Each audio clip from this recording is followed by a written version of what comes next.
Voyez sur votre aura deux façons. Même il y a trois façons. Par la pensée, par l'imagination, vous vous efforcez d'attirer les couleurs les plus pures, les plus belles, et de vous entourer de ces couleurs. Mais en réalité, c'est là un effort un peu factice et dont l'effet ne durera pas longtemps si vous n'essayez pas en même temps de pratiquer les vertus auxquelles ces couleurs correspondent. Car l'essentiel dans la vie spirituelle, c'est de développer les vertus. Dans ces conditions même, si vous ne faites aucun exercice de concentration pour attirer à vous les couleurs, en travaillant seulement à développer en vous les vertus divines, que vous le voulez ou non, à vous attirer dans votre aura toutes les couleurs magnifiques qui leur correspondent. Et tant que vous pratiquerez ces vertus, les couleurs se manifesteront toujours plus belles et plus brillantes.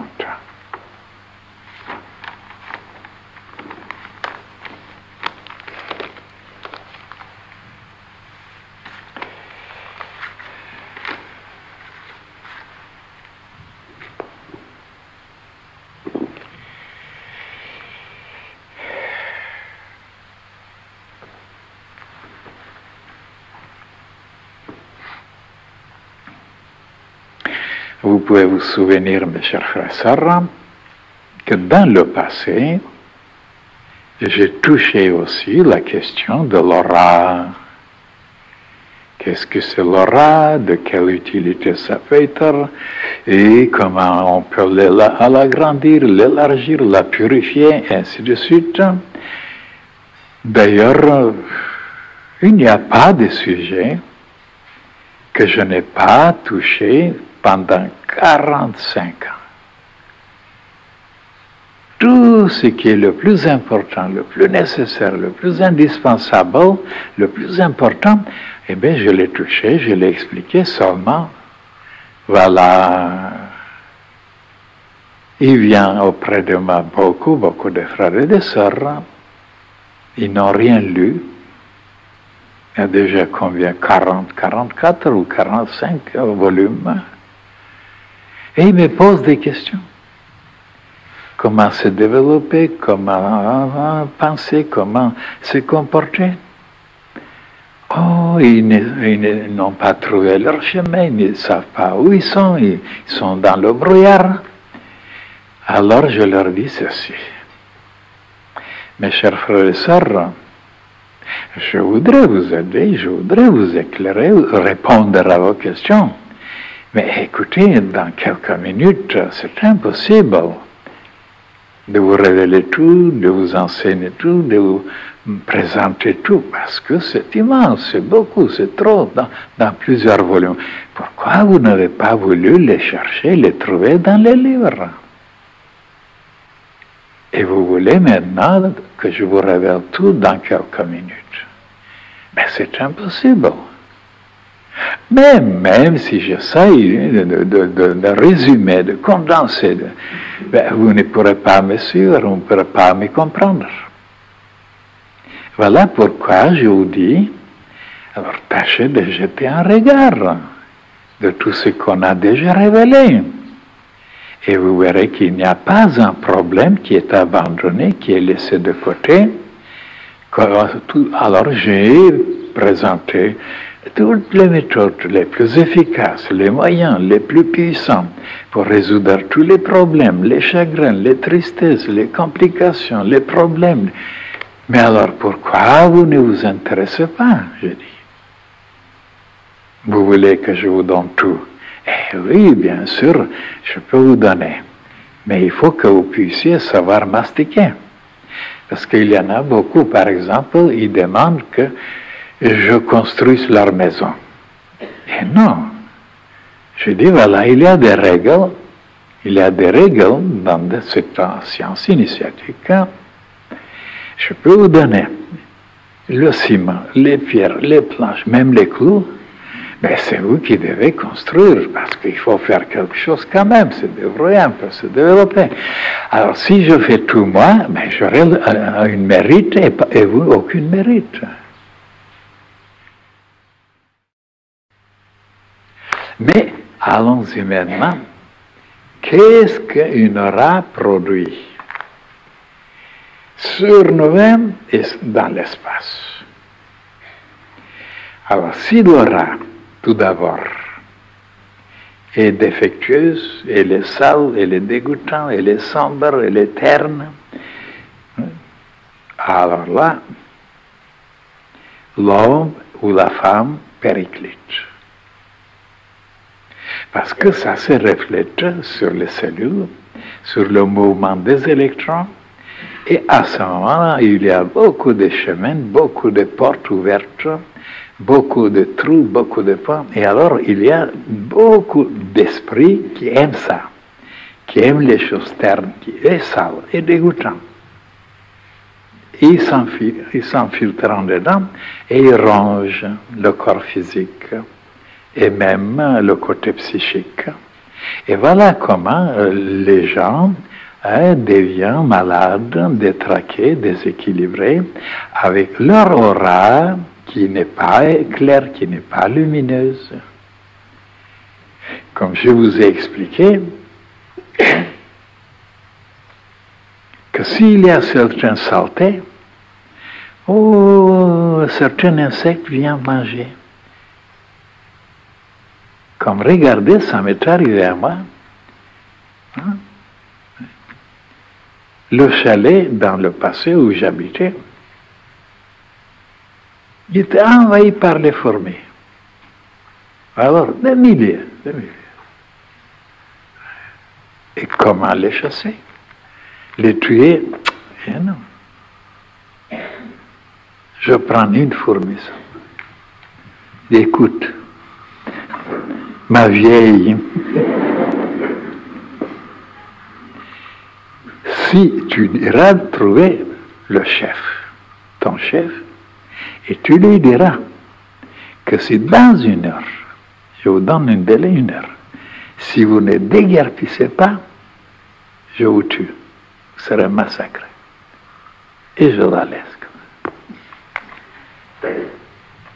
1 heure après, il n'y a pas une fourmi.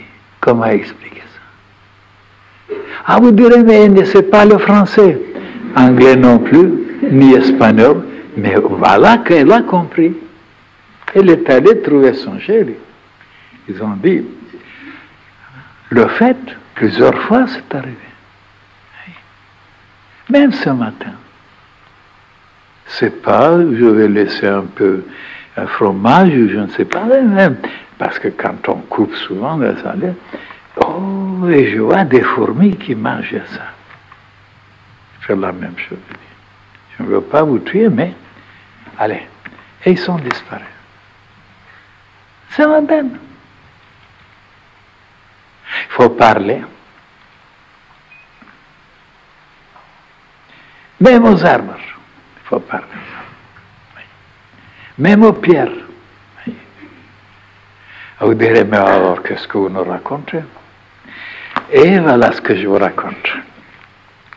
La pensée produit des ondes et des couleurs et des sons qui agissent déjà sur toute la création, sur les pierres, sur les plantes, sur les insectes, sur les animaux, et même sur les esprits de l'autre côté qui existent, les gnomes, les ondines, les sylphes et les salamandres, et même encore d'autres désincarnés qui ont quitté cette terre.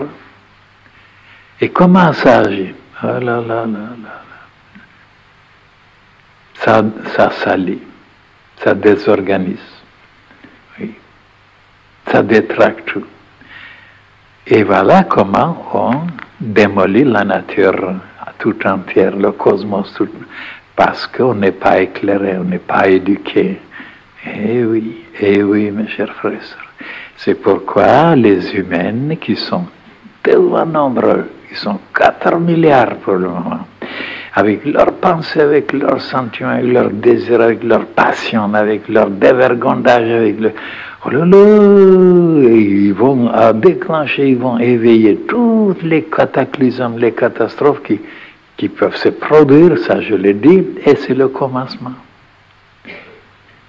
Et ils seront vomis, ils seront complètement rejetés, parce qu'ils sont comme un cancer, comme un tumeur dans l'organisme de la nature vivante. Et voilà ce qu'il faut expliquer même aux enfants. Eh bien, les gens sont loin de croire à ça. Mais quand ça viendra, quand ça se réalisera, ils croiront, mais ça sera trop tard. Que l'humanité démolit, détruit toute la nature. Oui. Sans se rendre compte qu'elle est vivante. Elle est consciente, elle est intelligente. Ah non, non, non, non, non, non, il n'y a que les humains qui sont intelligents. Tout le reste, c'est stupide, c'est non intelligent, c'est idiot. Vous voyez combien ils se trompent. Tout est intelligent dans la nature. Oui. Même les plantes. Je vous ai expliqué un jour comment les plantes pouvaient reconnaître les criminels même. Comment certains se fanaient avec certaines personnes présentes, d'autres qui s'épanouissaient. Et comment les plantes peuvent vous protéger. Vous protéger, oui, oui, oui. Si vous savez comment leur parler. Oui. Oh là là, c'est long à vous révéler tout ça, vous voyez.